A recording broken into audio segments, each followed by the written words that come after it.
ఐటీలో ఎంట్రీ కావాలా? Trainee software engineer గా అజా కోడింగ్ ట్యూటర్ లో 2 వీక్స్ ట్రయల్ పీరియడ్ లో వెంటనే చేరండి.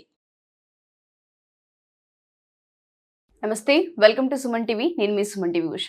2025 సంవత్సరానికి సంబంధించి ప్రతి ఒక్కరు 12 రాశుల వారికి ఏ విధంగా ఉండబోతుంది, వ్యాపార రీత్యా, ఉద్యోగ రీత్యా, దాంతోపాటు కొంతమంది సంతాన రీత్యా, వివాహ రీత్యా అడుగుతూ ఉంటుంటారు.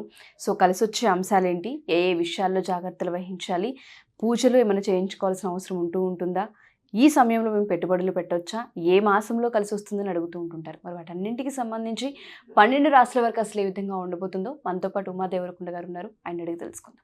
నమస్తే అండి. నమస్తే అమ్మా. సో ప్రత్యేకించి తులారాశి వారి కనుక మనం చూసుకుంటే నూతన సంవత్సరంలో ఏ విధంగా ఉండబోతుంది అంటారు, ఈ రాశి వారు ఏ ఏ విషయాల్లో పర్టికులర్గా జాగ్రత్తలు వహించాలి అంటారు? తులారాశి అనగానే చిత్తా నక్షత్రము 3, 4 పాదములు, స్వాతి నక్షత్రం 1, 2, 3, 4 పాదములు, విశాఖ నక్షత్రం 1, 2, 3 పాదాల వరకు ఈ తులారాశిగా పరిగణించబడతారు.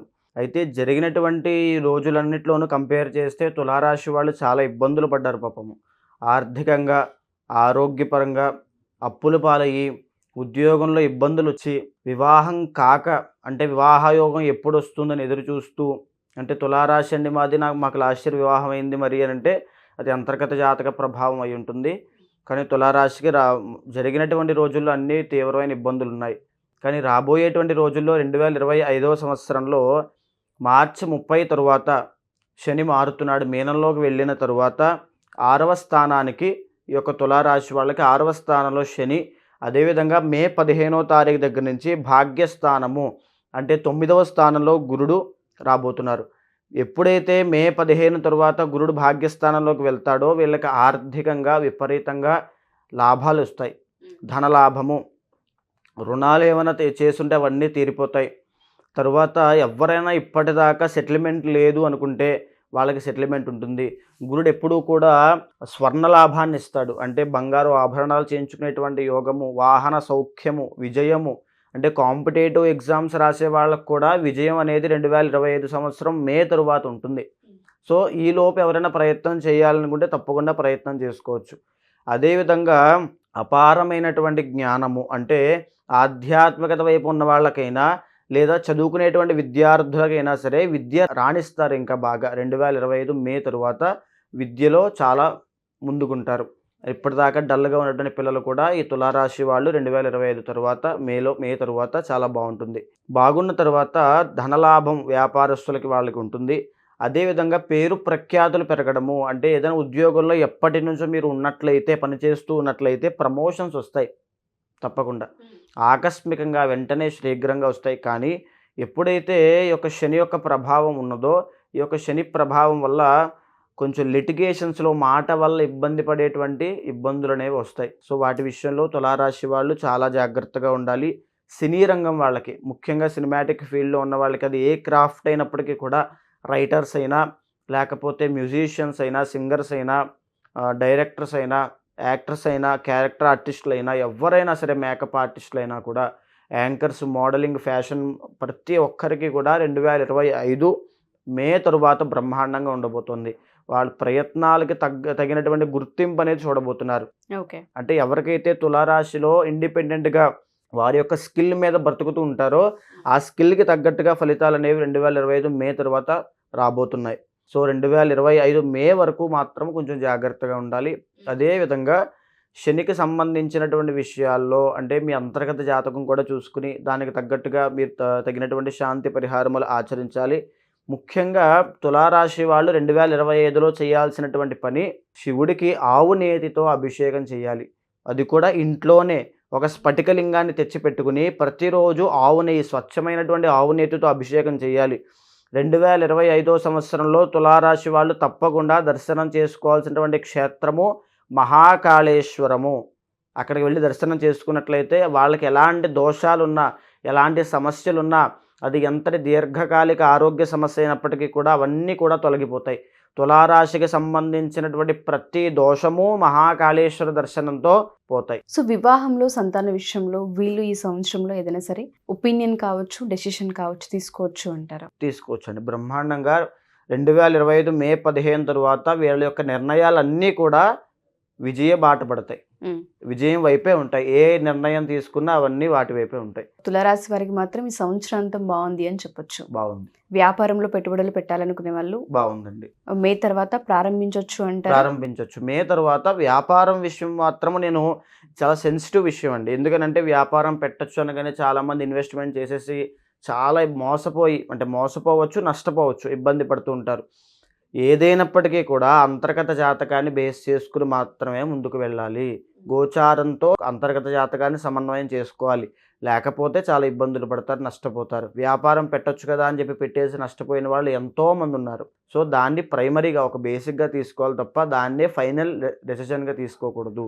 అంతర్గత జాతకాన్ని చూసుకుని బుధగ్రహం ఎక్కడ ఉన్నది, సప్తమ స్థానాన్ని ఎవరు రూల్ చేస్తున్నారు, ఇప్పుడు వీళ్ళు ఎవరి కంట్రోల్లో ఉన్నారు, అది మంచి గ్రహమా చెడ్డ గ్రహమా లేకపోతే దుష్ట కలయిక ఏమైనా ఉందా అనేటువంటి విషయాలు గమనించి దానికి తగ్గ శాంతి పరిహారములు ఆచరిస్తే వాళ్ళు చేసేటువంటి వ్యాపారమైనా ఏ పనైనా సరే అదృష్టం కలిసి వస్తుంది.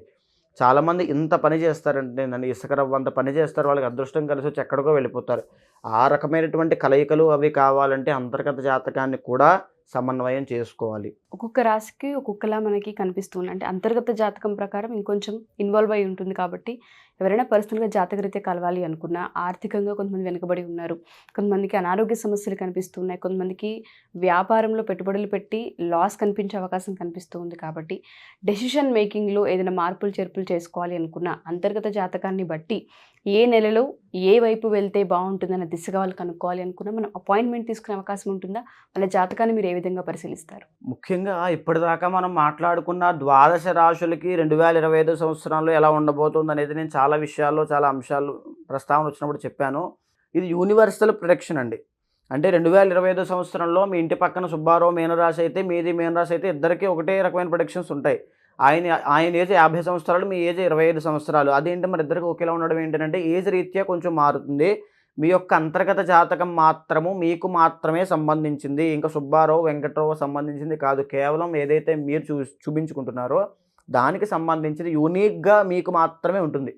ఆ యొక్క అంతర్గత జాతకంలో మీది ఏ లగ్నం అయింది, ఆ లగ్నానికి అధిపతి అయినటువంటి గ్రహము ఎక్కడ ఉన్నాడు, ఆ శుద్ధిగా ఉన్నాడా లేకపోతే దుష్ట కలయికతో ఉన్నాడా, దుష్టగ్రహ వీక్షణ ఉందా, లేకపోతే ఈ యొక్క నవాంశలో ఆ యొక్క గ్రహానికి బలం ఎంత ఉంది, దశాంశలో మీ కెరీర్ ఎలా ఉంది, మీ సక్సెస్ రేట్ ఎంత ఉంది, వింశోత్తరిలో ఇప్పుడు మీరు ఏ గ్రహం యొక్క కంట్రోల్లో ఉన్నారు, ఆ గ్రహం బాగుందా బాలేదా, ఆ యొక్క గ్రహానికి ఏం చేస్తే మీకు చాలా బాగుంటుంది అనేటువంటి అంశంతో చెప్పడంతో పాటు ఇప్పుడు జాతకం అనేటువంటిది ఒక రవిగ్రహం తీసుకున్నాం అనుకోండి. రవిగ్రహం దేనికి సంబంధించి, ప్రభుత్వానికి సంబంధించి, అధికారానికి సంబంధించి ఒక రాయల్ గ్రహము, ఒక మెడిసిన్ చేసేటువంటి గ్రహము, ఒక గోల్డ్ షాప్కి అగ్ని గ్రహము.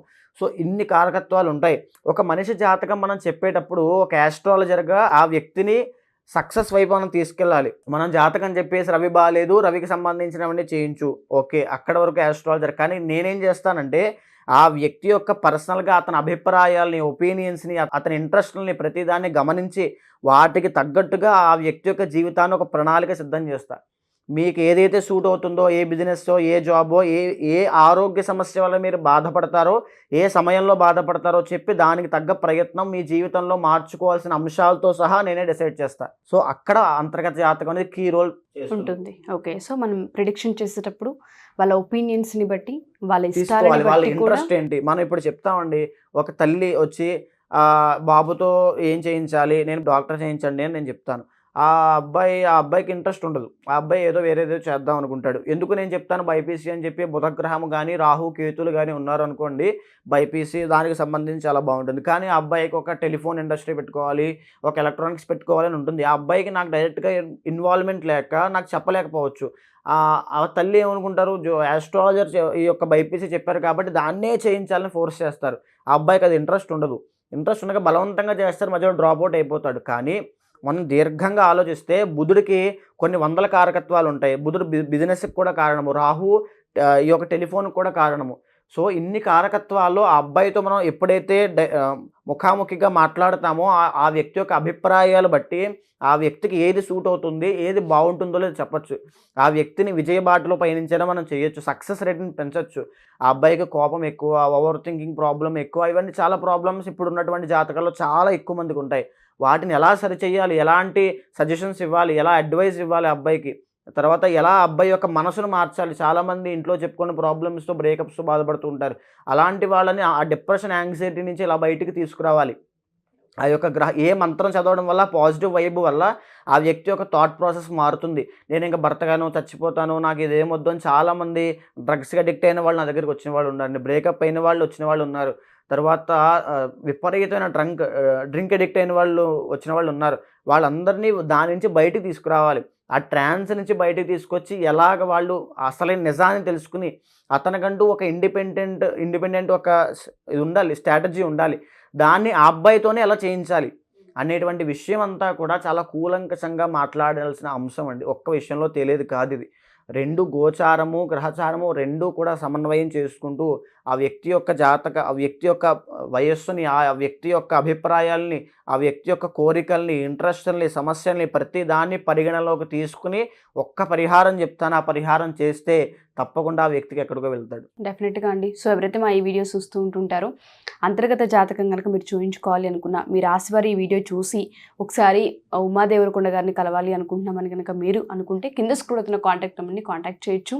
టీం మీకు పూర్తి వివరాలను అందిస్తారు. థ్యాంక్ యూ అండి. Thank you so much. నమస్తే అమ్మా.